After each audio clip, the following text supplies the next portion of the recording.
எல்லாருக்கும் வணக்கங்க. இந்த வீடியோவில் நம்ம பார்க்கக்கூடிய டாபிக் என்ன அப்படின்னா நித்திய வேதை அப்படிங்கிறது தான் பார்க்க போகிறோம். நித்தியம் அப்படிங்கிறது வந்து டெய்லி வரக்கூடியது. வேதை அப்படின்னா பகைமை அப்படின்னு சொல்லலாம், பாதிப்பு அப்படின்னு சொல்லலாம். அப்போ டெய்லி பாதிக்கக்கூடிய விளைவுகள் அப்படிங்கிற மாதிரி நம்ம எடுத்துக்கலாம். இப்போ ஒவ்வொரு கிரகத்துக்கும் ஒரு குறிப்பிட்ட நட்சத்திரத்தில் வேறு கிரகங்கள் இருக்கும்போது அது வந்து வேதை நட்சத்திரமாக கருதப்படுது.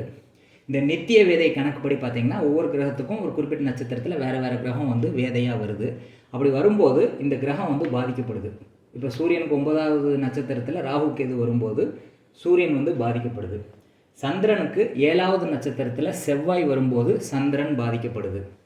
புதனுக்கு 5வது நட்சத்திரத்தில் குரு வரும்போது புதன் பாதிக்கப்படுது. செவ்வாய்க்கு 4வது நட்சத்திரத்தில் புதன் வரும்போது செவ்வாய் பாதிக்கப்படுது. குருவுக்கு 6வது நட்சத்திரத்தில் சுக்கிரன் வரும்போது குரு பாதிக்கப்படுது. சுக்கிரனுக்கு 8வது நட்சத்திரத்தில் சனி வரும்போது சுக்கிரன் பாதிக்கப்படுது. சனிக்கு 9வது நட்சத்திரத்தில் சூரியன் வரும்போது சனி பாதிக்கப்படுது. ராகு கேதுக்கு 9வது நட்சத்திரத்தில் சந்திரன் வரும்போது ராகு கேது பாதிக்கப்படுது. இப்போ இந்த குறிப்பிட்ட இந்த பாயிண்ட்ஸ்லாம் நான் சொல்லியிருக்கேன்ல, இதெல்லாம் வந்து இந்த கிரகங்கள் வந்து பாதிக்கப்படுறதை வந்து நம்ம பார்த்தோம்.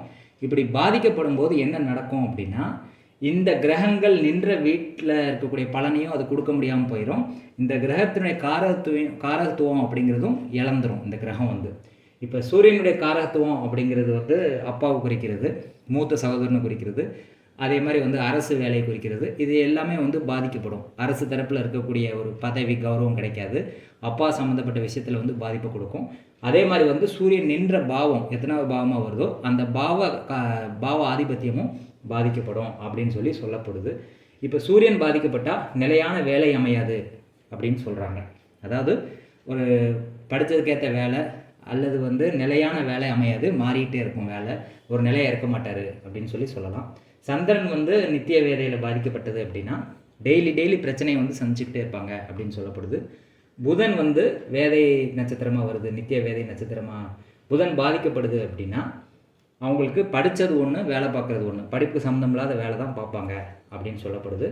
செவ்வாய் வந்து இந்த மாதிரி வேதையாக வந்தது அப்படின்னா அவருக்கு வந்து சொத்து பிரச்சனை வரும், பூமியினால் வந்து ஆதாயம் வந்து இருக்காது அப்படின்னு சொல்லப்படுது. குரு வந்து பாதிக்கப்பட்டால், அதாவது இந்த குருவுக்கு 6வது நட்சத்திரத்தில் சுக்கிரன் இருக்கும்போது குரு பாதிக்கப்படும். அப்படி குரு பாதிக்கப்பட்டால் குழந்தைகளால் வந்து இவருக்கு நன்மை ஏற்படாது அப்படின்னு சொல்லப்படுது. சுக்கிரனுக்கு 8வது நட்சத்திரத்தில் சனி இருக்கும்போது சுக்கிரன் பாதிக்கப்படுது. அந்த டைமில் வந்து சுக்கிரன் பாதிக்கப்பட்டால் இவருக்கு வசதி வாய்ப்புகள் அனுபவிக்க இயலாதுன்னு சொல்லப்படுது. எவ்வளோ வசதி இருந்தாலும் இவரால் அதை அனுபவிக்க முடியாது அப்படின்னு சொல்லப்படுது. சனிக்கு 9வது நட்சத்திரத்தில் சூரியன் இருக்கும்போது சனி பாதிக்கப்படும்.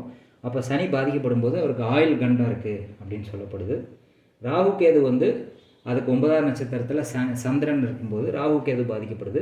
ராகு கேது பாதிக்கப்பட்டால் வேற்று மதம் வேற்று இன மக்களால் பாதிப்பு ஏற்படும், இவருக்கு பிரச்சனை வரும். அதே மாதிரி சர்ப்பதோஷம் உண்டாகும் அப்படின்னு சொல்லப்படுது. இப்போ இந்த நித்திய வேதை அப்படிங்கிறத நீங்கள் தெளிவாக புரிஞ்சு வச்சுக்கிட்டீங்க அப்படின்னா உங்கள் ஜாதகத்தில் வந்து இதை அப்ளை பண்ணி பார்க்கலாம். இது எப்படி ஒர்க் ஆகுதுங்கிறத செக் பண்ணி பார்த்துட்டு கமெண்ட் பண்ணுங்கள். இதில் ஏதாவது ஒரு கிரகம் வந்து இந்த மாதிரி பாதிக்கப்படுதா அப்படின்னு செக் பண்ணிவிட்டு அதனுடைய காரகத்துவம் வந்து கண்டிப்பாக பாதிக்கப்படும் அப்படின்னு நூல்களில் வந்து சொல்லப்பட்டிருக்கு.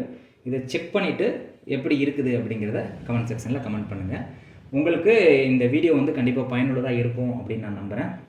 சிறப்பான பதிவுகள் மட்டும்தான் என்னுடைய சேனலில் வந்து நான் அப்லோட் பண்ணிகிட்ருக்கேன். அதனால் வந்து இந்த மாதிரி வித்தியாசமான பதிவுகள், யாருமே சொல்லாத விஷயங்கள், ரகசியங்களை வந்து நான் சொல்கிறதுனால இந்த மாதிரி வீடியோஸ் பார்க்கணும் அப்படின்னா இந்த சேனலை சப்ஸ்கிரைப் பண்ணுங்கள்.